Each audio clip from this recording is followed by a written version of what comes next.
यमुना के किनारे बसा वह पवित्र स्थान जहां गोकुल, नंदगांव और वृंदावन जैसे गांव हैं। यही नंद बाबा के घर यशोदा माता के आंगन में जन्म लिया नटखट कृष्ण ने बचपन से ही उनकी लीलाएं पूरे गांव को मोहित करती थीं। मक्खन चोरी, गोपियों से छेड़छाड़ और सबसे खास उनकी बांसुरी की मीठी तान। बरसाना गांव की राधा सुंदर, बुद्धिमती और परम भक्त। जब राधा ने पहली बार कृष्ण की बांसुरी सुनी तो जैसे मन थम गया। वह उस आवाज की ओर खिंचती चली गई और वहां उन्होंने देखा एक नीले रंग का बालक, कमर पर पीतांबर, सिर पर मोरपंख और हाथ में बांसुरी। राधा का मन उसी क्षण कृष्ण में समर्पित हो गया। वृंदावन की रासलीलाएं राधा कृष्ण प्रेम की पराकाष्ठा थी। रात को चंद्रमा की चांदनी में जब कृष्ण बांसुरी बजाते तो राधा और सखिया खींची चली आती। तब शुरू होता अद्भुत नृत्य, जहां समय थम जाता था, जहां केवल प्रेम की लहरें बहती थीं।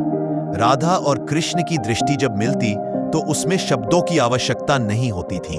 उनका प्रेम शब्दातीत था।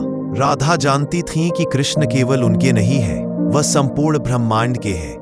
कृष्ण भी राधा को केवल प्रेमिका नहीं, आत्मा का अंश मानते थे।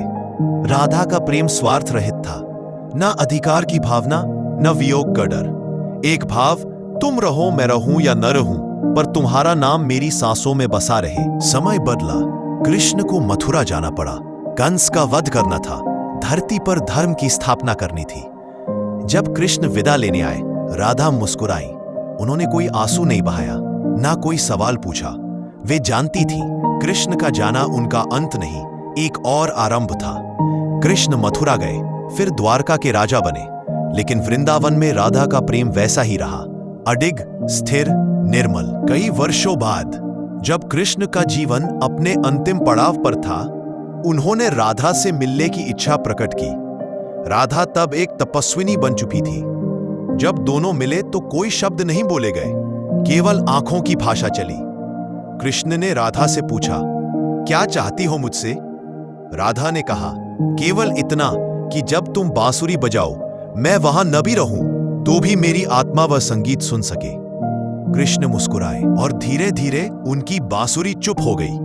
उस दिन के बाद कृष्ण ने कभी बांसुरी नहीं बजाई, क्योंकि राधा अब उस धुन की अंतिम श्रोता बन चुकी थी।